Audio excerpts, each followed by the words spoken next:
The day Joanna accepted Daniel's confession, everyone thought I would lose it and fight Daniel to the death, but even when the confession ended, I never showed up, because Joanna didn't know. I was lying on her best friend's bed, holding her close, barely holding back a volcanic eruption. Chapter 1. The rich transfer student was going to confess to Joanna in front of everyone. Joanna had told everyone in advance, asking them to keep it from me. What she didn't know was that someone eager to stir things up had already spilled the secret. Who didn't know I was crazy about Joanna? I dreamt of marrying her. This time, Joanna had also caught feelings for that guy. Everyone believed I would be furious, unwilling to give up without a fight. After all, who doesn't love a good drama filled with love, hate, and obsession? They were all waiting for me to snap, charge in, and turn the scene into chaos. But, unfortunately, even when the confession was over, I still hadn't shown up. The crowd, packed tightly in layers, started losing interest. Even Joanna didn't seem all that thrilled. She clung to her new boyfriend's arm and pulled out her phone. No calls or messages. Joanna furrowed her brows slightly. Then she turned to the crowd and said, "Tonight, Daniel's treating. Everyone here is invited." The students around cheered. It was only then that I stepped out from behind the bushes. Someone sharp-eyed noticed me and immediately shouted, "David, David's here." I knew it. There's no way David would hold back and not come. Joanna suddenly looked up, and the moment she saw me, the corners of her lips curled ever so slightly. Chapter 2. I ignored those waiting to see the drama unfold, and walked straight up to Joanna. "David." Joanna clung even tighter to her new boyfriend's arm. She looked at me, her voice calm. "You can't force feelings like this. We've known each other for over a decade. I don't want to say anything too harsh and ruin our past friendship. From now on, I'll still see you as a brother. If I ever need help, you can still come to my aid." After saying that, she lowered her voice slightly. "Everyone's watching. Don't make this awkward for us. Just leave, Joanna." I cut her off and took a slow step forward. She furrowed her brows again, sounding irritated. "David, calm down. Just go home." I smiled and handed her the watch I had just taken off my wrist. "I'm only here to return this." Seeing the watch, Joanna's face instantly darkened. "David, what kind of trick are you playing now? Take the watch back, and I won't bother you again." Joanna stared at me, her voice growing colder. "I don't care about this kind of money anymore. If you don't want it, just throw it away." Before she finished speaking, I turned and threw the watch into a nearby trash bin. I said, "You can throw away all the other things I gave you too." With that, I didn't look at her again and turned to walk away. Chapter 3. Joanna stood still until David's figure disappeared from sight. Her expression, however, remained somewhat sour. Her friends quickly tried to smooth things over. "Heh, David's just trying to save face, pretending to be tough. Just watch, Joanna. By tonight he'll regret it. Maybe as soon as we leave, he'll come back crying, digging through the trash for that watch." Hearing that, Joanna let out a chuckle. "Whatever he wants. If it weren't for the sake of our family's elders, I wouldn't have even bothered with him." "All right, enough. Don't let him spoil our night. We need to celebrate properly tonight." Joanna glanced at her handsome and wealthy new boyfriend. She tossed David's annoying face out of her mind. By tomorrow, David would be waiting at the dorm, acting like nothing ever happened, begging her for forgiveness so they could go to class together. Chapter 4. By the time I reached the riverside, the rain had grown heavy. I stood there with an umbrella, thinking about the dreams I'd had over the past few days. In those dreams, I was deeply disturbed by Joanna and Daniel's relationship and fell into the river by accident. When I fell, I injured my spine, lost half my life, and ended up with a permanent disability, never able to walk again. But in the end,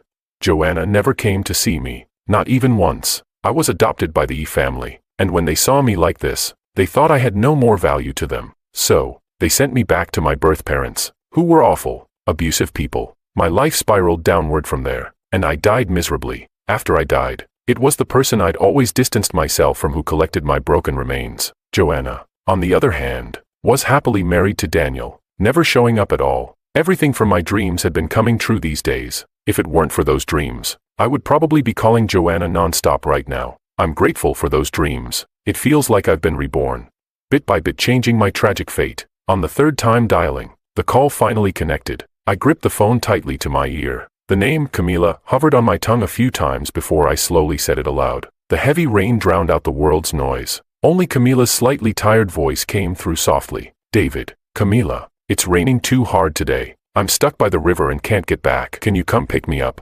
Chapter 5. There was silence on the other end of the line for a few seconds. I gripped the umbrella handle, nervously waiting for her reply. In my dream, when Camila gathered my remains, it seemed like she cried. Her tears fell, one by one, onto my decaying flesh and bones. Even in the dream, I could feel the burning heat of her tears. Later, she kept a small bottle of my ashes with her for the rest of her life. She lived alone, all her life. Thinking about that, I instinctively choked and sighed. Camila remained silent. Then she asked, "Why are you upset?" I didn't say I wouldn't come. Embarrassed, I asked, "So, when are you coming?" She replied, "Wait for me. I'll be there in 20 minutes, I said.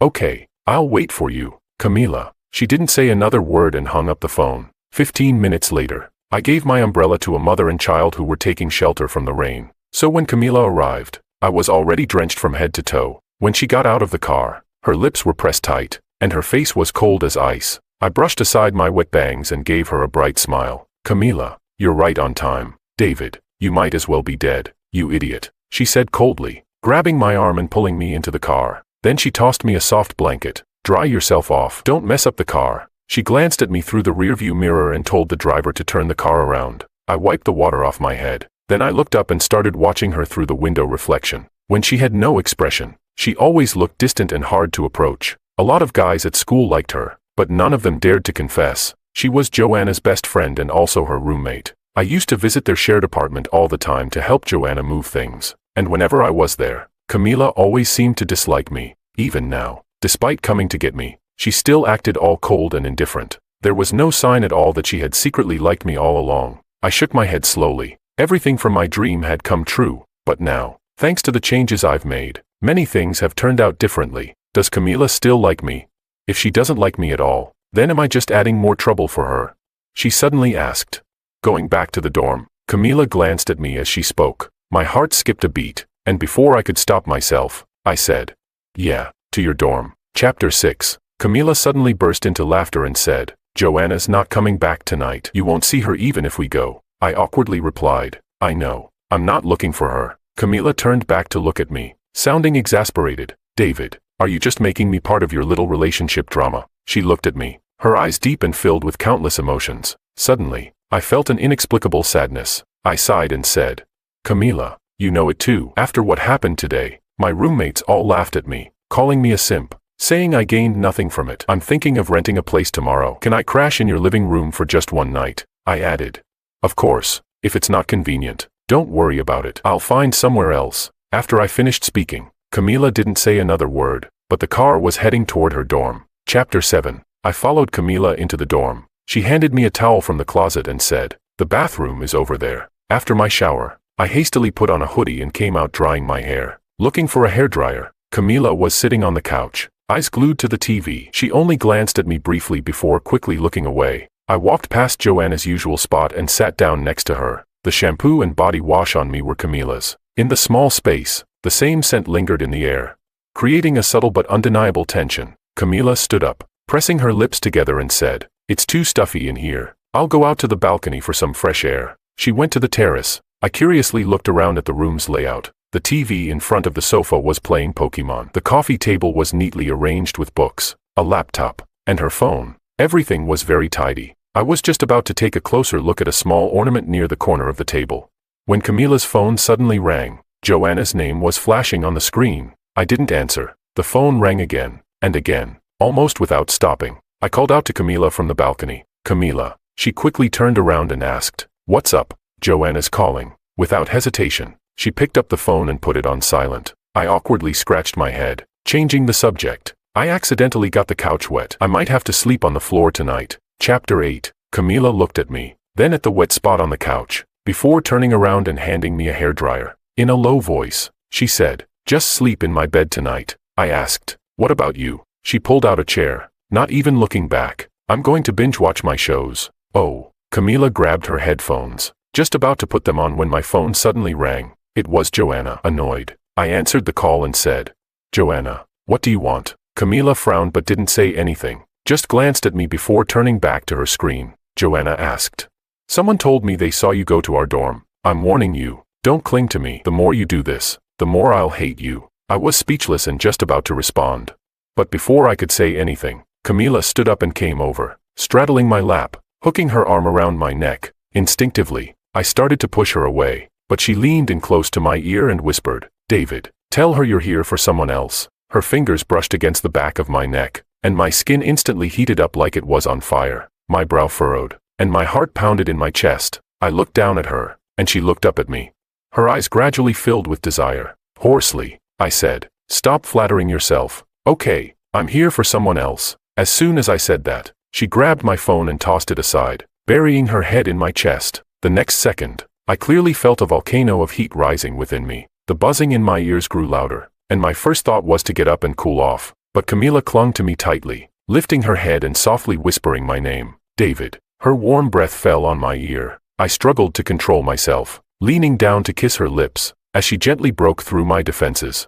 I tried to regain some sanity, saying, "Don't tempt me. I don't want to touch you in this place." Chapter 9. David. She shifted her body, trying to adjust her position. The volcano inside me felt like it was about to erupt, fierce and overwhelming. In between breaths, she questioned, "If you don't want to touch me, why did you kiss me?" Camila tilted her head, her forehead pressed against mine. As our breathing entwined, I closed my eyes, trying to calm down. She added, "Also, do you even know how to kiss?" My lips are swollen now. I gently placed my right hand on her waist, my left hand holding hers. Softly, I said, "Camila, I'll be more gentle this time." As my words fell, my hands moved to her lower back. I pulled her close, pressing her against me. This time, the kiss was long and tender, but toward the end, I lost a bit of control and wasn't as gentle as I'd intended. She lightly hit me, and in between breaths, bit me. "David." I tried my hardest to suppress the volcano, but it was already threatening to erupt again. Clearly, Camila felt it too. Her face showed surprise, her ears turning a deep shade of red. The usually cold and distant goddess now looked shy and flustered. She bashfully said, "I'm going to take a shower." She stood up quickly, avoiding my gaze, and adjusted my shirt before saying, "You go to sleep." Before I could respond, Camila rushed into the bathroom. Chapter 10. As the sound of water echoed from the bathroom, I lay down on Camila's bed and began to drift off. Camila was tall, with bright eyes and pearly teeth, the recognized goddess of the campus confession wall. Yet, she had never had a boyfriend, nor had she ever gotten close to a guy. There were even rumors that she wasn't into men. But after everything that had happened tonight, I couldn't help but think back to the dream of her growing old alone. And a wave of complicated emotions washed over me. Lying on Camila's pillow, I stretched out and accidentally found a pearl earring underneath. The earring looked familiar. It was the same one I had given to the girls in their dorm as a gift when I was pursuing Joanna. I hadn't expected Camila to keep it under her pillow this whole time. Suddenly, I remembered. In the dream, Camila had kept this earring with her all her life. I stared at it for a long time, then gently placed it back under her pillow. The sound of the hairdryer stopped. When Camila came out, she was wearing a light beige cotton pajama set. The steam from the shower made her skin glow like jade. Her hair fell softly, and her usual aloofness seemed to fade a little. For some reason, she looked incredibly sweet and cute in that moment. Just as I was about to call her name, faint voices came from outside the door. I froze, stunned. Among the voices, one was unmistakably Joanna's. Camila was also clearly flustered, but she reacted faster than I did. By the time Joanna pushed open the door, my clothes were already hidden in the wardrobe, and my shoes were shoved deep under the bed. Camila was already in bed, pulling up the covers. Only a small nightlight was on in the room, casting dim shadows. I was hiding under Camila's blanket, barely noticeable except for the slight rise and fall. Even if Joanna came closer, she wouldn't notice anything unless she looked carefully. "Why'd you turn off the lights so early?" Joanna asked, curious. "I got a headache from the rain," Camila replied, scratching my palm under the blanket. The bed was only about 4 feet wide, and with Camila's height and long legs, she took up most of the space. My body was pressed against hers, my breath brushing lightly against her waist. I could feel the tightness in her abdomen. "All right." Joanna didn't turn on the lights. She sat down on a chair, picked up her phone, and started making calls. She tried several times but no one answered, and her frustration was obvious. "Camila, do you think David's doing this on purpose?" "Huh. Daniel just confessed to me today, and now David's acting like this to mess with me. I saw on the news that a college student jumped into the river over a breakup. I thought he couldn't handle it, but when they pulled the body out, it wasn't him. Then he told me he's with some other woman now, and now he won't answer his phone." Joanna tossed her phone onto the table. "He's doing this on purpose, trying to ruin my night." After a pause, Joanna scoffed. "I bet he'll be stuck on me for the rest of his life." "Maybe not." Camila suddenly chimed in. Joanna looked surprised. "Not, Camila. You've seen how he's been clinging to me these past 2 years. You've never liked him either, always giving him the cold shoulder." Hearing this, I couldn't help but pinch the soft skin on Camila's waist. Camila winced slightly, her whole body tensing up as she let out a very faint hiss. Chapter 11. What's wrong with you? Nothing, just a leg cramp. Camila's voice was soft as she spoke, followed by a couple of coughs. All right, I'll let you rest. I won't bother you anymore, Joanna said as she stood up. I'll just use the bathroom and then head out. As she pushed open the bathroom door, a thought suddenly struck me. Earlier, when I was showering, I had washed my socks and left them hanging in there. Sure enough, it wasn't even 2 minutes later that Joanna came out with a mischievous smile on her face. Camila, did you bring a guy to the dorm? You hit it so well. Which guy managed to win over our ice queen? Camila, don't be ridiculous. Joanna took a few steps closer to the bed. Going to bed this early? Is someone hiding under the covers? Joanna. Camila's voice suddenly turned cold. All right, I won't come any closer. Joanna stopped in her tracks. But she looked at Camila's bed with great interest. Just make sure you're being safe. I've got plenty of protection if you need it. Don't want any little angels showing up unexpectedly. I squeezed Camila's clenched fist. Camila finally looked at Joanna, her voice a bit chilly. I don't like that kind of joke. It's not funny. You're serious? Joanna seemed a bit surprised. Camila's lips tightened. Yeah, if the light had been a little brighter, Joanna would have seen just how hard Camila was struggling to hold it together. After all, she had her arms wrapped tightly around her upper body to keep me from moving. But that didn't mean I couldn't move other parts. Hidden under the blanket, where no one could see, I gently stroked Camila's thigh. Every time I touched her, she shivered. Chapter 12. All right then, I won't disturb you too. I'm staying out tonight, Joanna spoke with a knowing tone, glancing once more at Camila's bed, but in her heart, there was a hint of disdain. Camila, who always appeared pure and untouchable, so cold towards men, now didn't seem so unattainable after all. If her guess was right, there was probably someone under Camila's blanket, but Joanna didn't call her out on it. After all, her relationship with Camila was still fine. Even though Camila's popularity sometimes irked her, there wasn't much animosity between them. Joanna turned and left the dorm. As soon as the door closed, I threw off the blanket, gasping, Camila. I was suffocating in there. Camila leaned against the headboard, her deep gaze fixed on me. The dim light fell on her striking features, casting large shadows across her face. I found myself momentarily stunned. She looked even more beautiful under the soft glow, the shadows giving her a mysterious and captivating aura. David. Camila slowly stood up. She reached up and brushed a strand of hair behind her ear, then looked at me seriously and said, I've never been annoyed by you. I've never given you the cold shoulder. Don't believe what she says. With that, Camila turned her head away. She threw off the covers and got out of bed, saying, Go to sleep. What about you, Camila? She picked up a cup, gesturing toward the living room. I'm going to watch my shows. You go ahead and sleep. I grabbed her hand and said suggestively, Camila, it's a bit cold tonight. The blanket's too thin. But this time, Camila pushed my hand away. David, Joanna's gone. You don't have to keep pretending anymore. Chapter 13. What does she have to do with it? Camila let out a self-deprecating laugh and asked, Why were you by the river tonight? It finally clicked for me. Joanna's comment earlier about someone jumping into the river had made her think I went there because I was desperate.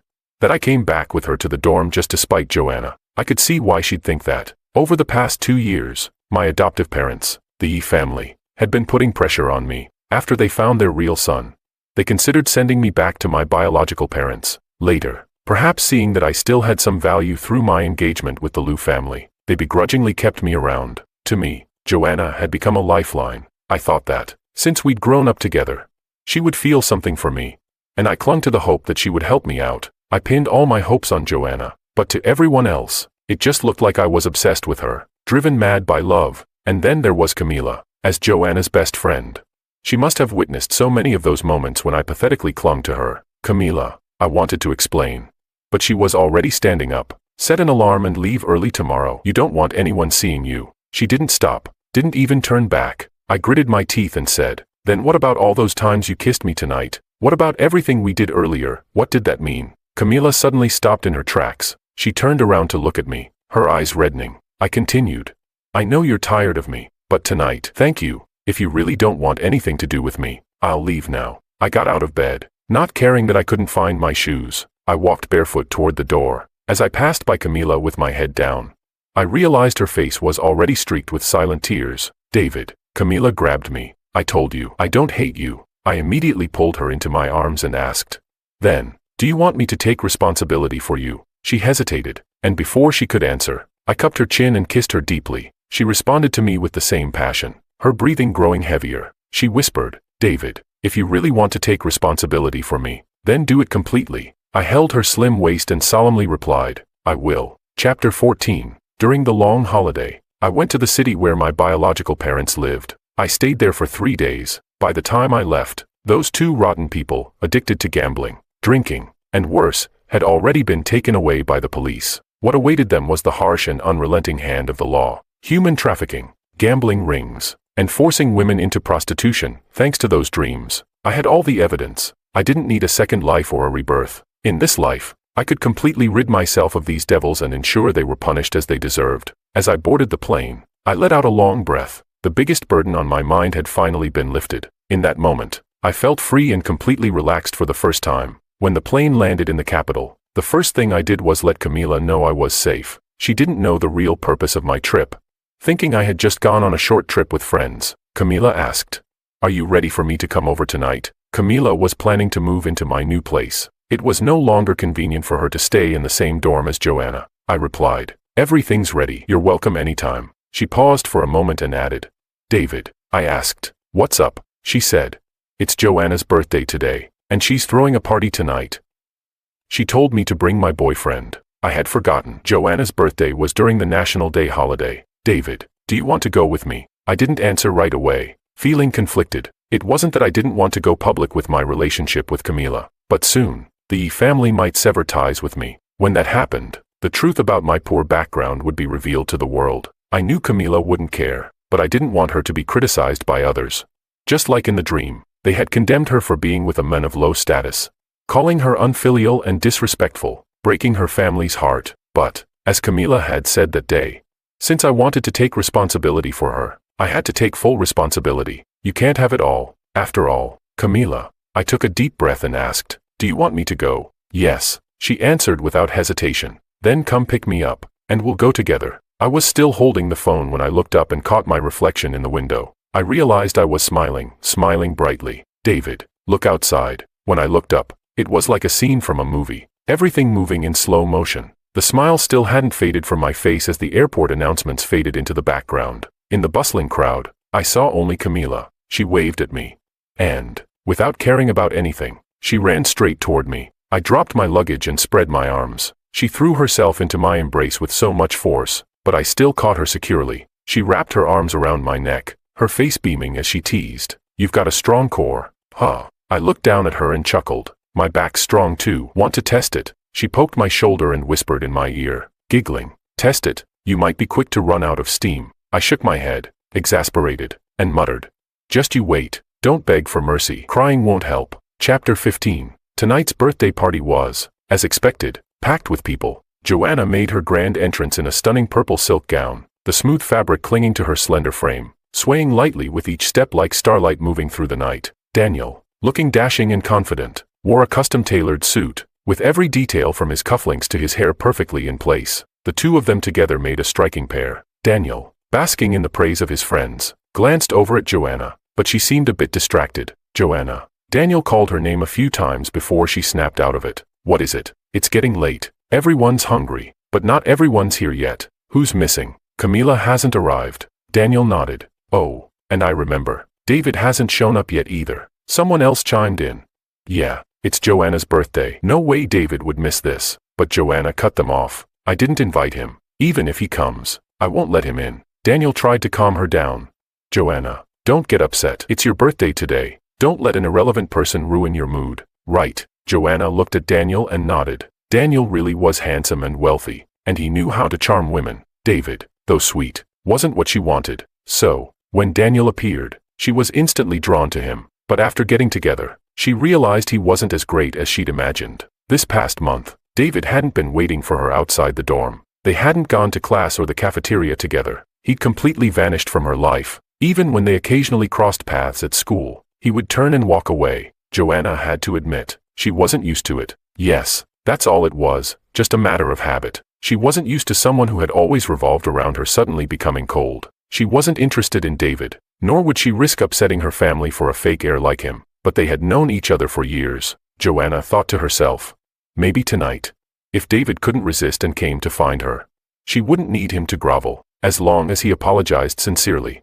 She'd allow him to stay in her life. Suddenly, the door to the private room swung open. Guess who I just saw? The guy who entered looked eager to gossip, his eyes falling on Joanna. Who? Stop teasing us. Yeah. Spill it. It couldn't be David, could it? It actually is David. Joanna, we told you. David can't stay away from you. Chapter 16. See, he couldn't resist tonight, could he? Joanna didn't say anything, but the displeasure on her face quickly faded. Daniel, however, wasn't as pleased, his expression darkening as he tugged on Joanna's arm. Half pleading, half commanding, he said, Joanna, can you tell David to leave? He's been clinging to you like a stray dog for so long. Just thinking about it makes me sick. Joanna looked at Daniel, finding him more appealing in that moment than she had earlier. Her mood suddenly lifted, even though she had decided to forgive David.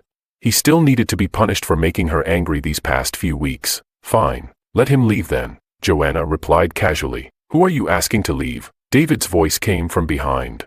Soft but clear enough for everyone to hear. The large room fell into a sudden silence, because everyone had seen it. The slightly open door had been pushed wide, and David walked in with Camila. Chapter 17. Joanna didn't move from her seat, but suddenly, she threw the glass she was holding onto the ground. The shards cut her ankle. Daniel, flustered, said, Joanna, you're bleeding. Get out. Joanna, I said get out. Didn't you hear me? Joanna stood up abruptly, angrily kicking aside the broken glass. Daniel stood there, stunned for a while, before finally storming out in anger. The rest of the guests in the room quickly followed suit. Sensing the tension, blood dripped from Joanna's ankle onto the floor, but she didn't seem to feel any pain. She just stared fiercely at Camila. After a long moment, she finally pointed at me and asked, Camila, care to explain? Camila only smiled lightly and asked in a calm tone, explain what? Why is David here with you? You invited me to bring my boyfriend to your birthday party. Remember? Camila clung to my arm,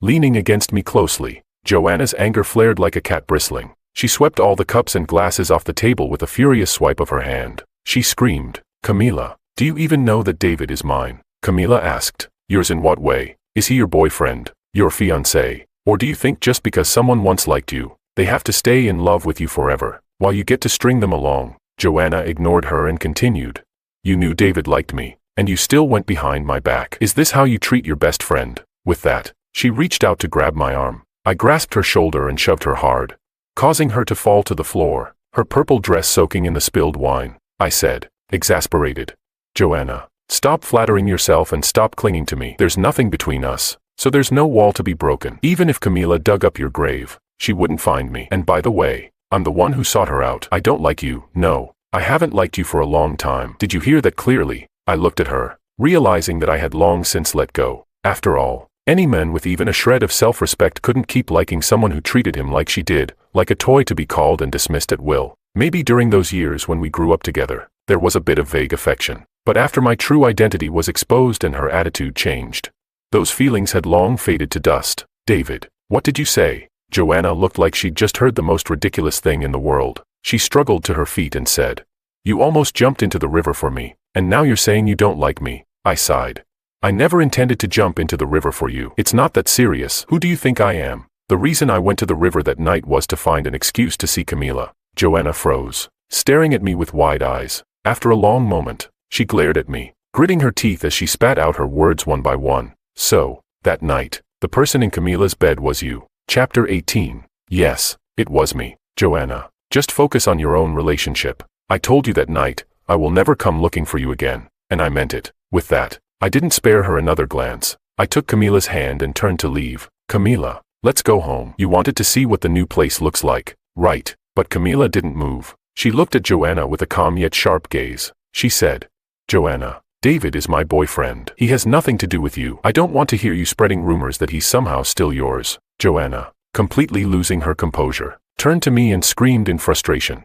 David, you say you like me, then turn around and leave me for someone else. Do you think you're worth anything? I shook my head and replied, if you don't know what I'm worth, why don't you go home and ask your father? Joanna fell silent. She glared at me with a twisted expression, her once beautiful face now filled with something ugly and unrecognizable. She said, David, Camila doesn't know, does she, that you're not really the true heir of the E family? Keeping such a big secret from her is not very nice, don't you think? Chapter 19. Although I had already prepared for the truth about my origins to come out, hearing Joanna expose it so suddenly still caught me off guard. Seeing my reaction, Joanna laughed, So, you have been keeping it from her. I knew it. Camila is only with you because she thinks you're some rich heir. If she knew the truth, that you're just an adopted nobody, she'd ditch you in a heartbeat. Wouldn't she, Joanna? Camila suddenly let go of my hand. She rolled up her sleeves and removed her bracelet, handing it to me. With each word, she said clearly and firmly, I always thought you were a fickle, untrustworthy person,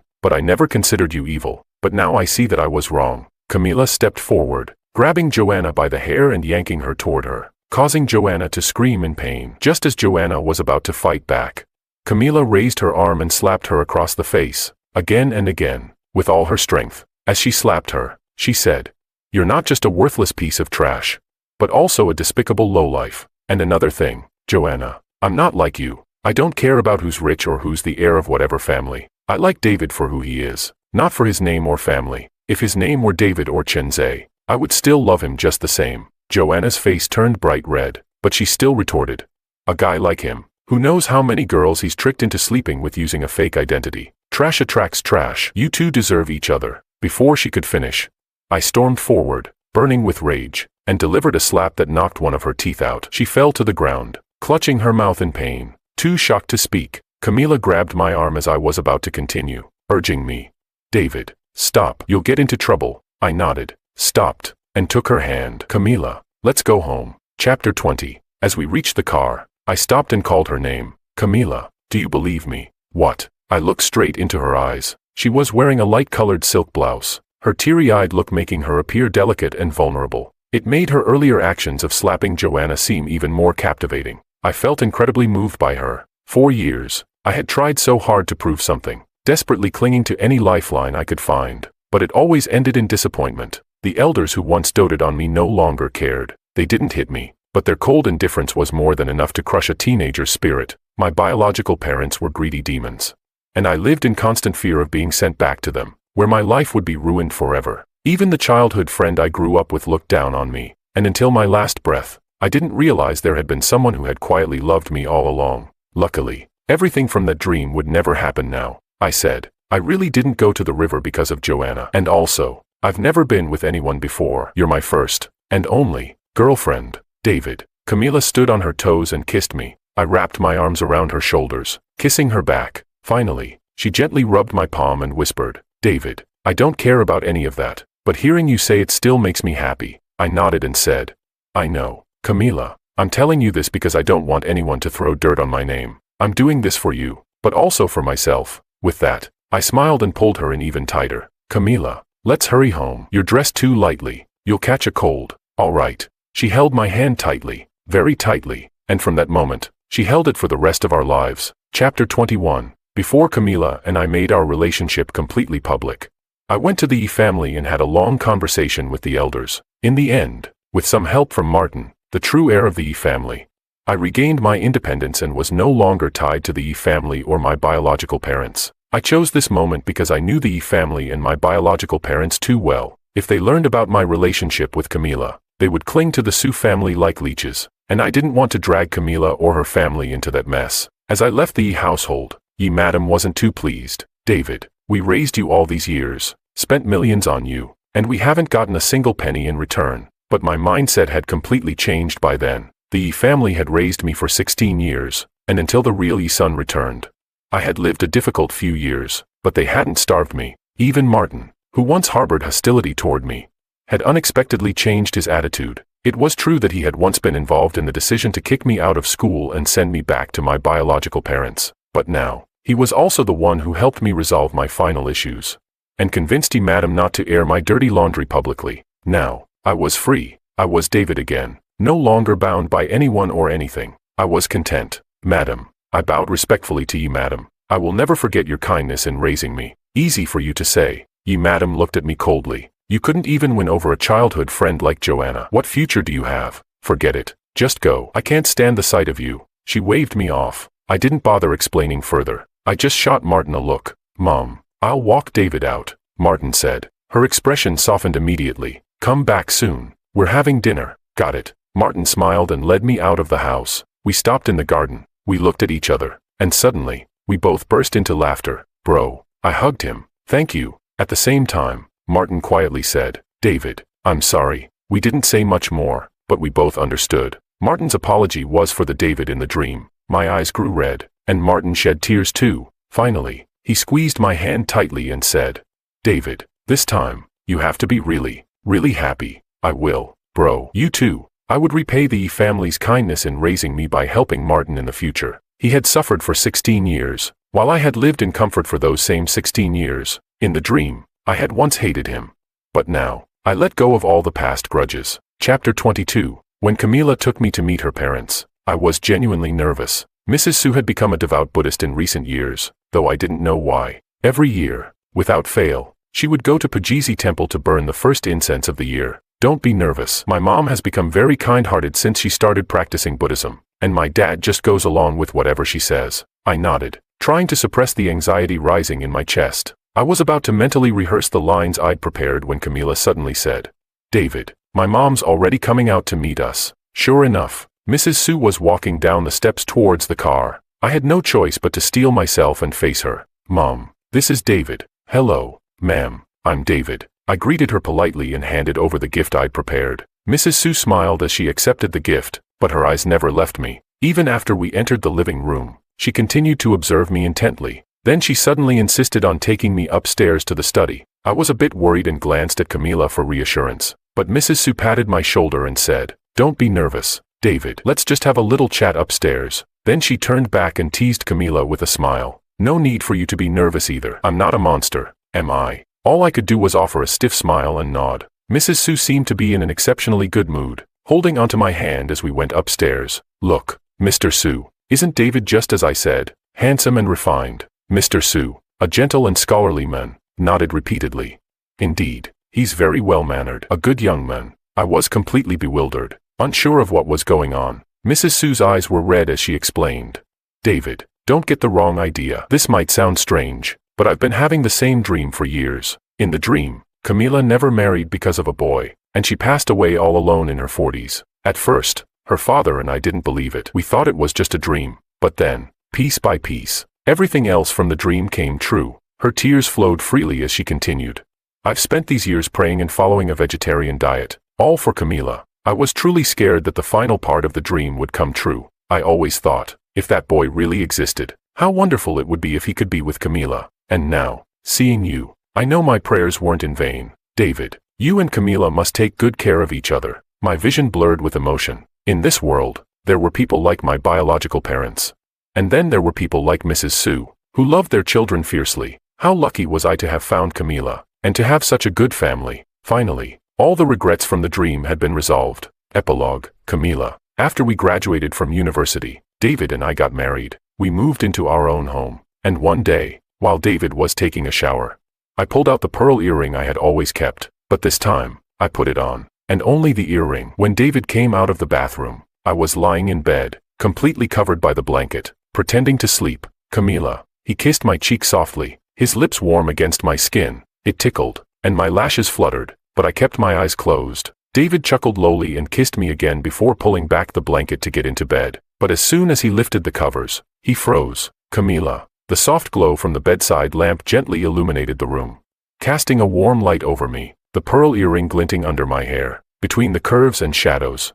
The light accentuated every rise and fall, with the red of my skin stark against the pale white of the sheets. It was like delicate cherries in a jade bowl. At first, I was shy, my body stiff with nervousness, but when I saw the look on David's face, all that tension melted away. I sat up and pounced into his arms, wrapping my arms around his neck. I whispered in his ear, "David, do you like it? You're staring so hard." I could feel every muscle in his body tense. His skin burned as if his blood was boiling. His Adam's apple bobbed, and it was incredibly enticing. I turned my head and gently bit his throat. It was like opening the floodgates, or waking a dormant volcano that suddenly erupted. In an instant, David flipped me onto the bed, taking control. His kisses were intense, deep, and overwhelming. I could hardly keep up. It felt like he was consuming me, piece by piece. "Camila." He kept repeating my name, over and over, never tiring. When it became too much, he whispered tenderly, "If it hurts, bite me." I closed my eyes, nodding softly. My nails raked down his back, leaving scratches. And I bit into his shoulder, leaving deep marks, but it still hurt. It hurt so much I couldn't help but cry. "David." Tears filled my eyes as I looked at him, feeling a bit aggrieved. He looked terrifying in that moment. I instinctively thought he wouldn't be able to stop himself, but David froze, pulling me into his arms. I clung to his waist, and suddenly, I remembered that day at the airport. I couldn't help but ask, "Didn't you say back then that crying and begging wouldn't work?" The desire in his eyes hadn't faded. It was clear how much he was restraining himself, how agonizing it was for him. David hugged me tightly, his voice hoarse as he whispered, "I can't bear it, Camila." When did you start liking me?" I didn't answer. He hugged me even tighter, threatening, not talking. "Then I won't tell you when I started liking you either." Despite the passion in his gaze, there was also an overwhelming tenderness beneath it. Unable to resist his persistence, I finally answered, "From the first time I saw you, David. I once thought I'd never get the chance to tell you." David kissed the corner of my lips and said gently, "It's all right, Camila. Now, we have a whole lifetime to be together." Yes, we have a lifetime now. Our fingers intertwined at some point, and as I leaned up to kiss him, he lowered his head and kissed me back, tenderly and deeply. "David, I don't think it hurts anymore. Do you want to keep going?" The room was soon filled with the kind of sounds that made one's face flush. They lingered for a long time. That night felt like it would never end, and even longer than the night was the lifetime we had ahead of us. In the midst of spring's tide, we would speak of our love softly,